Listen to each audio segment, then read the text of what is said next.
1800년 6월 27일 밤이었습니다. 창경궁 영춘원에서 한 사람이 책을 읽고 있었습니다. 조선의 22대 왕 정조였습니다. 평소와 다르지 않은 저녁이었습니다. 신하들과 정사를 논의했고 글을 읽었으며 내일 일정을 준비했습니다. 그런데 갑자기 이상한 일이 벌어졌습니다. 밤 10시경 정조가 갑자기 등에 통증을 호소했습니다. 종기가 생긴 것 같다고 했습니다. 의관들이 급히 불려왔지만 별다른 조치를 할 수 없었습니다. 그저 약을 올리고 지켜볼 뿐이었습니다. 다음 날 6월 28일 아침 상황은 더 나빠졌습니다. 정조의 상태가 급격히 악화되었습니다. 실록에는 이렇게 기록되어 있습니다. 임금께서 매우 고통스러워 하셨다고 말입니다. 오후가 되자 거의 의식을 잃은 상태였습니다. 그리고 그날 저녁 7시 조선 최고의 개혁 군주가 49세의 나이로 세상을 떠났습니다. 첫 증상이 나타난 지 불과 24시간 만이었습니다.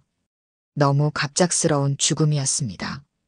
전날까지만 해도 건강했던 왕이 하루 만에 죽다니 믿기 어려운 일이었습니다. 조정은 충격에 빠졌고 백성들은 혼란스러워했습니다. 실록의 기록대로라면 종기, 즉 부스럼이 악화되어 죽었다고 합니다. 하지만 정말 그럴까요? 건강하던 49세 남성이 부스럼 때문에 24시간 만에 죽을 수 있을까요? 당시 사람들도 의아해했습니다. 너무 이상했던 것입니다. 더 이상한 건 정조가 죽은 직후 벌어진 일들이었습니다. 그의 개혁 정책은 즉시 중단되었고 그가 견제했던 노론 세력이 다시 권력을 장악했습니다. 마치 준비라도 한 듯이 말입니다. 과연 정조는 정말 병으로 죽은 걸까요? 아니면 누군가에 의해 독살된 걸까요? 220년이 지난 지금도 논쟁은 계속되고 있습니다. 오늘은 그 의문의 24시간 속으로 들어가 보겠습니다. 정조를 이해하려면 먼저 그의 삶을 알아야 합니다. 1752년에 태어난 정조는 처음부터 불행했습니다. 할아버지는 영조, 아버지는 사도세자였습니다. 그런데 그 아버지가 뒤주에 갇혀 죽었습니다. 11살 어린 나이에 아버지의 죽음을 지켜봐야 했던 것입니다. 승정원 일기에 따르면 당시 어린 정조는 할아버지 영조에게 매일 아버지를 살려달라고 울며 애원했다고 합니다. 하지만 소용없었습니다. 사도세자는 죽었고 어린 세손은 살아남았습니다. 그리고 그는 평생 그 트라우마를 안고 살아야 했습니다. 노론 세력은 사도세자를 죽음으로 몰고 간 주역들이었고 정조는 그들을 절대 잊지 않았습니다. 1776년 24세의 나이로 왕위에 올랐습니다. 즉위하자마자 정조는 강력한 개혁을 시작했습니다. 규장각을 설치해서 자신의 정치 기반을 만들었고 장용령이라는 친위 군대를 창설했습니다. 노론을 견제하고 왕권을 강화하기 위해서였습니다. 실록에는 정조의 정치 철학이 이렇게 기록되어 있습니다. 탕평은 한쪽으로 치우치지 않는 것이다.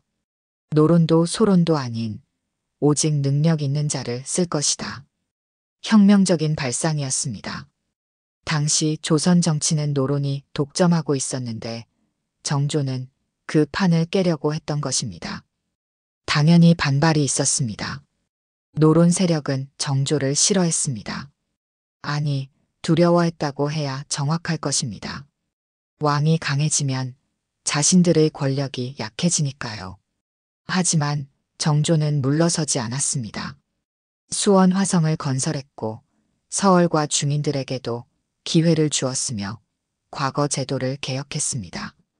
즉위 24년 동안 조선은 변하고 있었습니다. 정조의 개혁이 계속되면 조선은 전혀 다른 나라가 될 수도 있었습니다. 신분제가 완화되고 능력 중심 사회로 바뀌고 왕권이 강화되는 나라 말입니다. 노론 세력에게는 악몽이었습니다. 그들은 기득권을 잃고 싶지 않았습니다. 하지만 정조가 살아있는 한막을 방법이 없었습니다. 왕은 강력했고 백성들의 지지도 받고 있었으니까요. 그러던 1800년 6월 27일 밤이었습니다. 운명의 그날 밤 정조에게 무슨 일이 일어난 걸까요? 조선왕조실록에는 정조의 죽음이 이렇게 기록되어 있습니다. 임금께서 등에 종기가 생기셨는데 점점 악화되어 승하하셨다. 공식 사인은 종기, 즉 부스럼이었습니다. 피부에 생긴 염증이 악화되어 폐혈증으로 발전했고 결국 사망에 이르렀다는 것입니다. 의학적으로는 가능한 일입니다. 당신은 항생제가 없었으니까요. 작은 상처도 감염되면 목숨을 앗아갈 수 있었습니다. 실록의 기록만 보면 그럴듯합니다. 하지만 이상한 점들이 있습니다. 첫째, 너무 급작스러웠습니다. 전날까지만 해도 정조는 정상적으로 업무를 보고 있었습니다. 승정원 일기에 따르면 6월 27일 낮에도 신하들을 만나 정사를 논의했다고 합니다. 아무런 이상이 없었다는 뜻입니다. 그런데 그날 밤 갑자기 쓰러져서 다음 날 저녁에 죽었습니다. 아무리 감염이 빠르게 진행된다고 해도 24시간은 너무 짧습니다. 보통 폐혈증은 며칠에 걸쳐 진행되는데 말입니다. 둘째, 증상 기록이 애매합니다. 실록에는 등에 종기가 생겼다고만 나와 있습니다. 어디에 정확히 생겼는지, 얼마나 컸는지, 어떤 색이었는지 구체적인 설명이 없습니다. 왕의 병에 대한 기록치고는 너무 간단한 것입니다. 더 이상한 건 치료 기록입니다. 내의원 일기를 보면 의관들이 처방한 약의 기록이 나옵니다. 하지만 그 약들이 정말 종기 치료에 적합한 것들이었는지 의문입니다. 당시 의관들도 정확한 진단을 하지 못했던 것 같습니다. 셋째, 부검이 없었습니다. 조선시대에는 왕이 돌아가시면 시신을 검사하지 않았습니다. 예법상 그럴 수 없었던 것입니다. 그래서 정조의 정확한 사인을 확인할 방법이 없습니다. 의관들의 보고만 믿을 수밖에 없었습니다. 과연 그 보고가 정확했을까요? 아니면 누군가 사실을 숨긴 걸까요? 실록의 기록만으로는 알 수 없습니다. 그리고 더 이상한 건 정조가 죽은 직후 벌어진 일들이었습니다. 마치 누군가 미리 준비하고 있었던 것처럼 일사천리로 진행되었습니다. 11세 어린 순조가 즉위했고 대왕 대비 정순왕후가 수렴청정을 시작했습니다. 정조의 개혁 정책은 그날로 끝났습니다. 규장각은 힘을 잃었고 장용령은 해체되었으며 정조가 등용했던 인재들은 하나둘씩 제거되었습니다. 너무 빠르고 체계적이었습니다. 우연일까요? 아니면 계획된 것일까요? 정조가 죽자 가장 먼저 움직인 사람은 정순왕후였습니다. 영조의 계비이자 정조의 숙모였던 그녀는 평생 정조와 대립했습니다. 사도세자 죽음에도 관여했다는 의혹이 있었고 정조의 개혁 정책을 극렬히 반대했습니다. 실록에도 두 사람의 갈등이 여러 번 기록되어 있습니다. 정조가 죽자마자 그녀가 권력을 장악했습니다. 11세 순조를 대신해 수렴청정을 시작했고 노론 세력을 다시 조정의 중심에 앉혔습니다.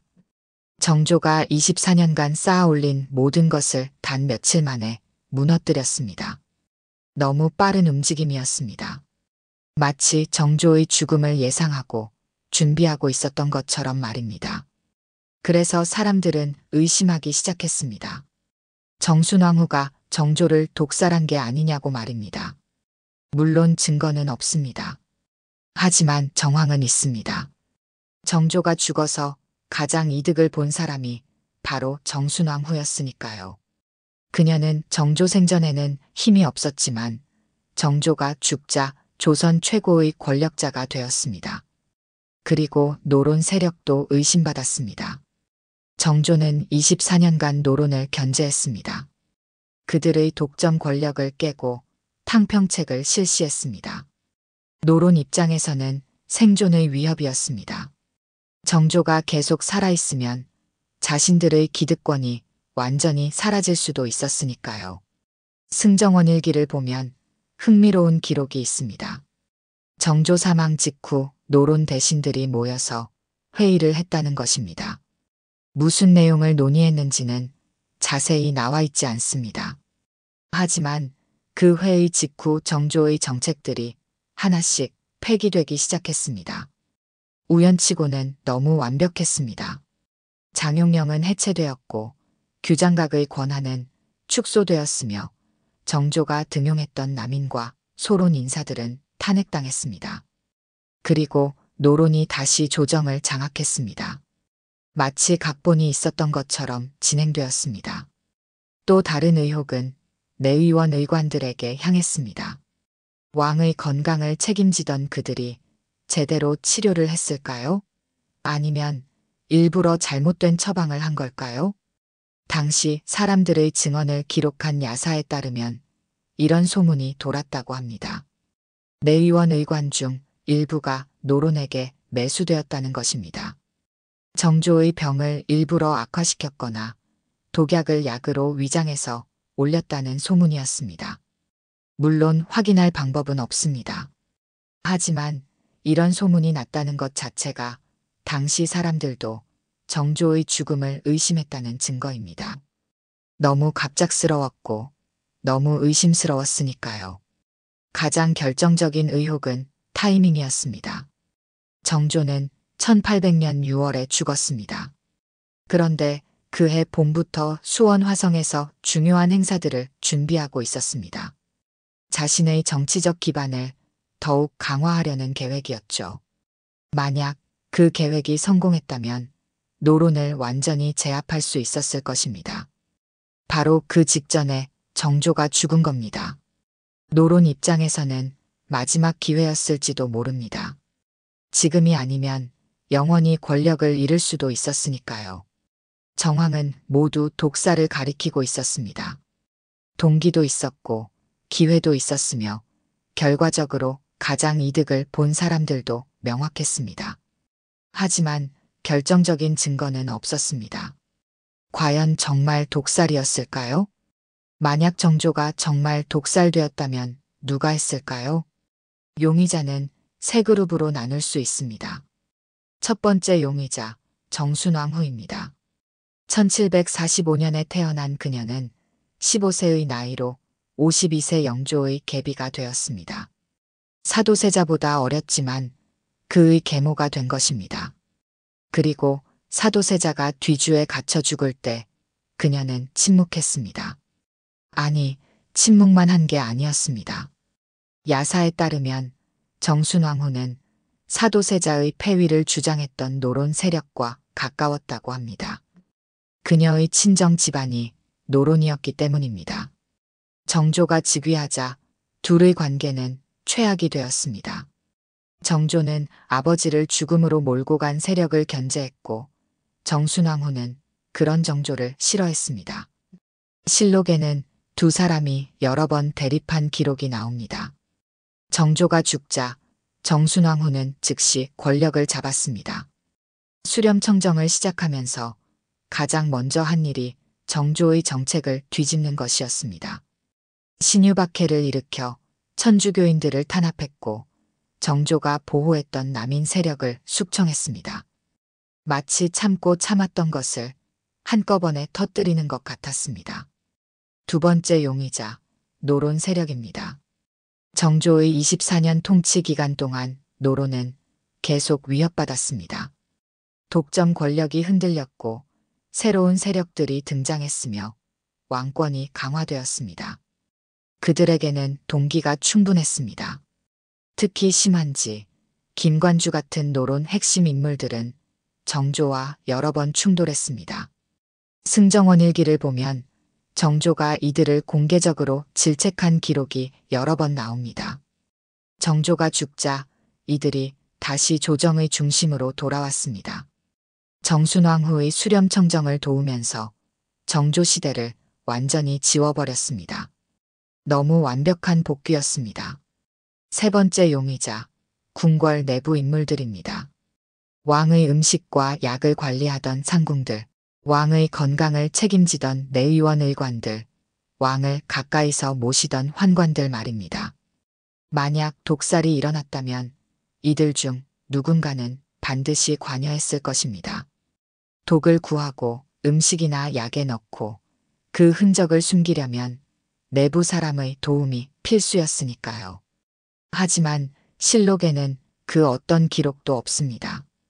의심스러운 죽음도 없었고 갑작스러운 파면도 없었습니다.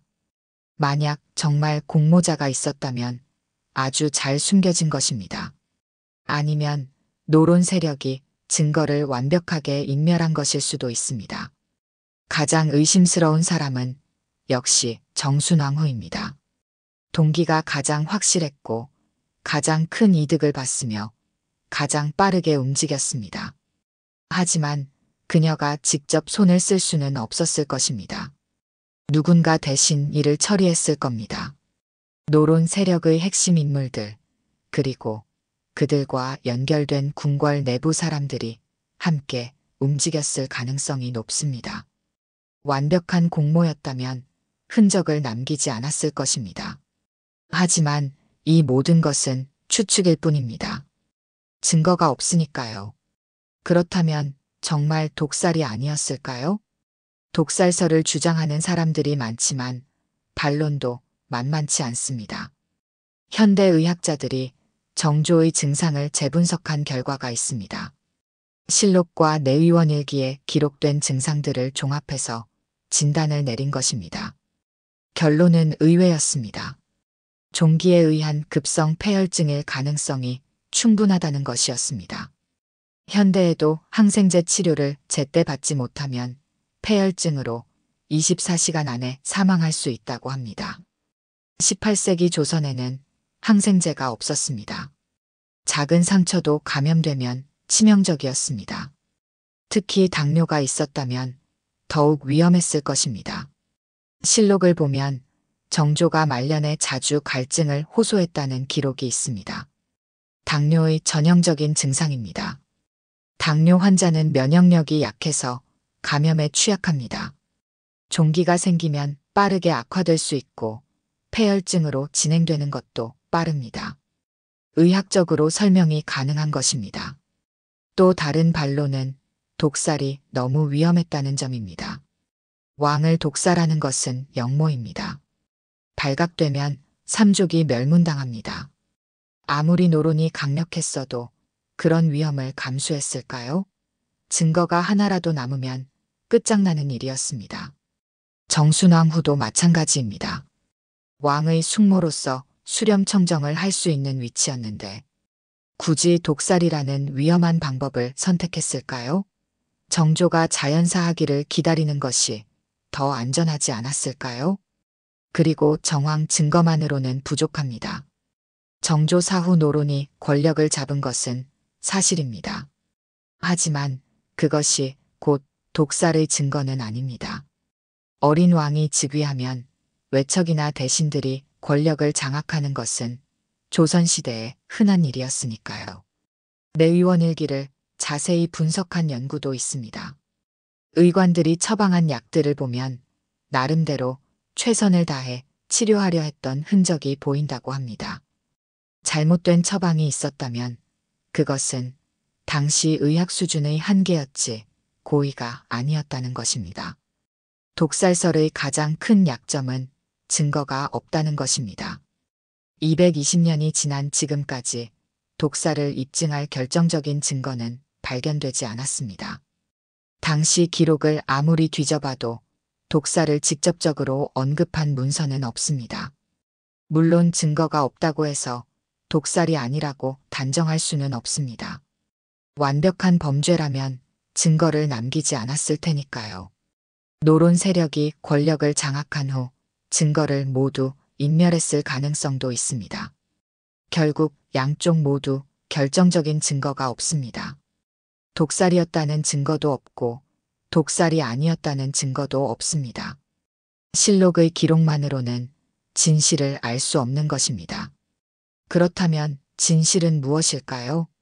정조는 정말 병으로 죽은 걸까요? 아니면 누군가에게 죽임을 당한 걸까요? 이 질문에 대한 답은 영원히 알 수 없을지도 모릅니다. 220년이 지났지만 진실은 여전히 미궁속입니다. 정조의 죽음을 둘러싼 논쟁은 지금도 계속되고 있습니다. 역사학자들은 나뉘어 있고 의학자들도 의견이 갈립니다. 독살설을 믿는 사람도 있고 자연사였다고 주장하는 사람도 있습니다. 아마도 우리는 영원히 알 수 없을 것입니다. 당시의 증거는 이미 사라졌고 증언할 사람도 없으며 정조의 시신을 검사할 수도 없습니다. 남은 것은 실록의 기록과 우리의 추측뿐입니다. 하지만 한 가지 확실한 것이 있습니다. 정조의 죽음 이후 조선은 완전히 달라졌다는 사실입니다. 그의 개혁은 모두 중단되었고 노론이 다시 권력을 장악했으며 왕권은 약화되었습니다. 순조 시대는 세도 정치의 시작이었습니다. 안동 김씨, 풍양 조씨 같은 외척 가문들이 권력을 독점했습니다. 정조가 그토록 막으려 했던 일이 벌어진 것입니다. 승정원 일기에 따르면 순조 재위 기간 동안 매관매직이 만연했고 삼정이 문란해졌다고 합니다. 조선은 내리막길을 걷기 시작했습니다. 만약 정조가 더 오래 살았다면 어땠을까요? 그의 개혁이 계속되었다면 조선의 운명도 달라졌을까요?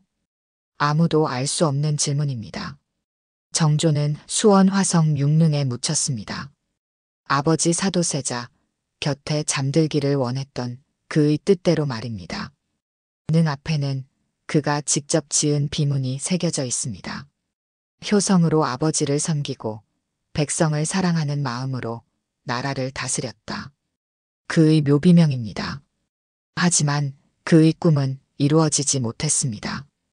개혁은 중단되었고 조선은 점점 쇠퇴했으며 결국 100년 후 나라를 잃게 됩니다. 역사에 만약은 없다고 합니다. 하지만 정조의 죽음만큼은 예외가 아닐까요? 그가 더 오래 살았다면, 그의 개혁이 완성되었다면 조선의 역사는 분명 달라졌을 것입니다. 그래서 정조의 죽음은 더욱 안타깝습니다. 독살이든 병사든 그의 죽음은 조선 역사의 큰 전환점이었습니다. 개혁의 가능성이 사라진 순간이었고 조선이 몰락의 길로 접어든 시작이었습니다. 진실은 역사 속에 묻혔습니다. 하지만 그 진실이 무엇이든 정조의 죽음이 조선에 미친 영향은 부정할 수 없습니다. 한 사람의 죽음이 나라의 운명을 바꾼 것입니다. 여러분은 정조의 죽음을 보면서 어떤 생각이 드셨나요? 정말 단순한 병사였을까요? 아니면 계획된 독살이었을까요? 만약 독살이었다면 누가 가장 의심스럽다고 생각하시나요? 정순왕후일까요? 노론 세력일까요? 아니면 우리가 모르는 다른 누군가였을까요? 특히 이런 질문들에 대한 여러분의 의견이 궁금합니다. 정조가 10년만 더 살았다면 조선의 운명이 바뀌었을까요? 세도 정치를 막을 수 있었을까요? 그리고 정조의 개혁이 성공했다면 조선은 근대화에 성공할 수 있었을까요? 오늘 영상이 흥미로우셨다면 구독과 좋아요 부탁드립니다. 다음에는 정조와 대립했던 정순왕후의 이야기를 다뤄볼까 합니다. 혹은 정조의 아들 순조 시대 세도 정치에 대해 알아보는 것도 좋을 것 같은데 어떤 주제가 더 궁금하신지 댓글로 알려주세요. 알림 설정까지 해두시면 새로운 역사 이야기를 가장 먼저 만나보실 수 있습니다. 여러분의 구독과 좋아요, 댓글 하나하나가 더 좋은 콘텐츠를 만드는 큰 힘이 됩니다. 감사합니다.